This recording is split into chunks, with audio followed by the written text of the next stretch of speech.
Indiana, and they have been ready to go boiler up since early this morning.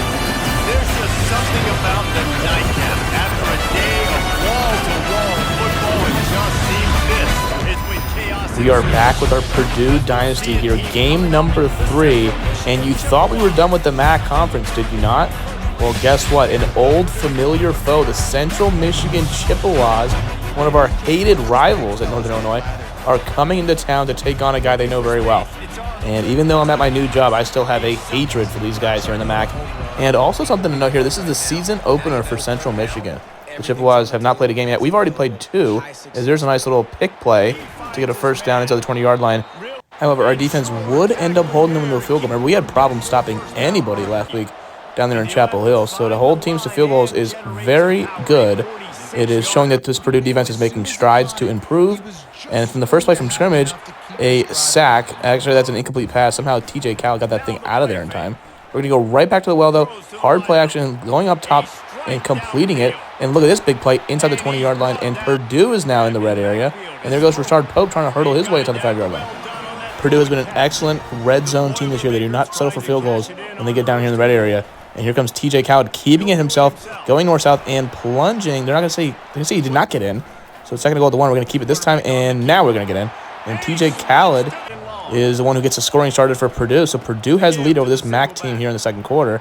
And our defense is just everywhere right now. I mean, backing up the Chippewas 3 and out. They got a punt deep in their own end zone. And Purdue is going to get very good field position starting this drive. Can we go on a little 3-minute drive and score right before the half ends is the real question here. We're actually going to go trickery, go deep into our bag of tricks.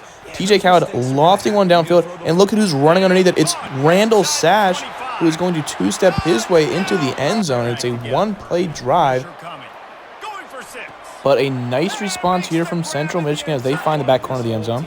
And the Chippewas will get a touchdown, but that one's blocked. It's snuffed out and erased, so the score would be rated 14-9. So the Chippewas would score, but they do not get the PAT. Now we fast forward. It's 28-9 in the fourth quarter. So somehow 2 touchdowns were scored. A whole quarter went by. Now we're kicking field goals. We're missing field goals. That's not very good. And with 7 minutes to go, we're still up by 19. He thinks he made it. He was doing the LeBron step. And now it's 20-16. So the Chippewas would score late, add on a touchdown. Now with a minute left, less than a minute left, we're going to kick a field goal. This one is good. And Purdue will get out of here with a 31-16 comfortable 2-touchdown win over our MAC foes, our former MAC foes, I should say, in the Central Michigan Chippewas. Now it's a blackout. So Purdue is finally entering Big Ten play. They're taking on Wisconsin, the Badgers, who are a very good team this year, and you're about to find out why, as they are going to come into our house as a top 10 nationally ranked team, number 9 in all the land. First minute of the game, we try to jump the route. That's a big chunk gain of 11, which sets up a 3rd and 6. Can Purdue get off the field? They bite on the quarterback keeper, and there he goes out in the open field, tucking the ball away. But the ball's on the ground. It's picked up by Dion Duvall. So Purdue does get the much-needed early takeaway on defense.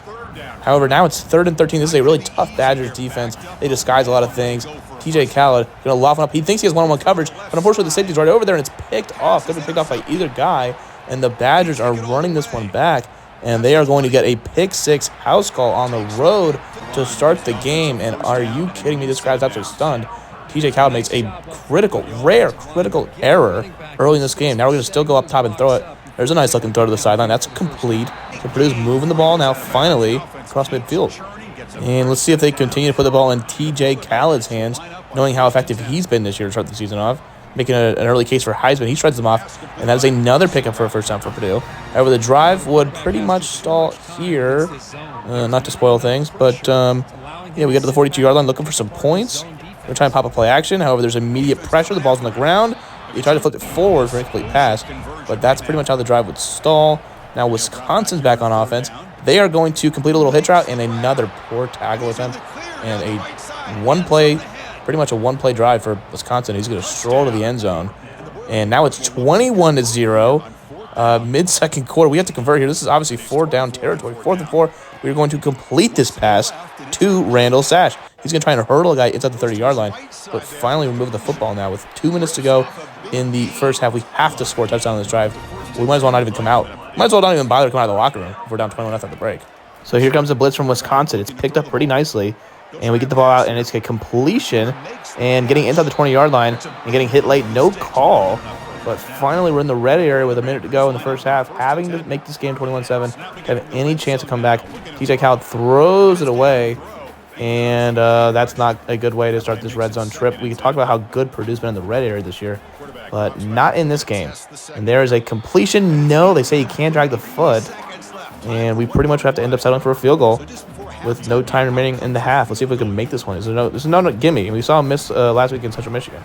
This one is going to be good. So 21-3 at the half. Badgers have a comfortable lead.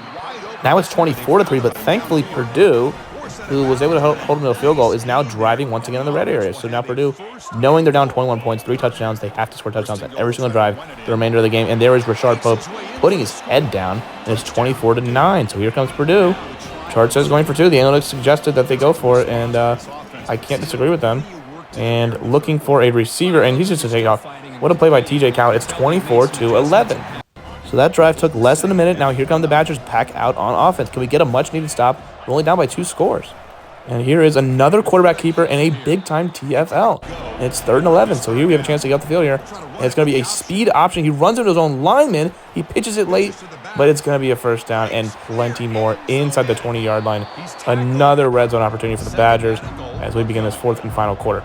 So here we go. If Purdue could hold them to a field goal, it would remain a 2-score game at 27-11.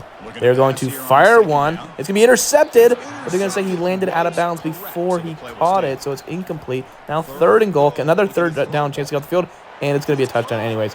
That will pretty much do it. 30-11, the Badgers. They end up getting back a minute later, attempting a long field goal to go up by 3 touchdowns, and that one's going to be blocked, snuffed out, and erased again to remain a 19-point game, under 5 to go. So can Purdue, with no timeouts remaining, down 19 points with 5 minutes to go, can they somehow, some way get back in this football game? They obviously can't win the game. They don't have enough possessions left in this game to win it.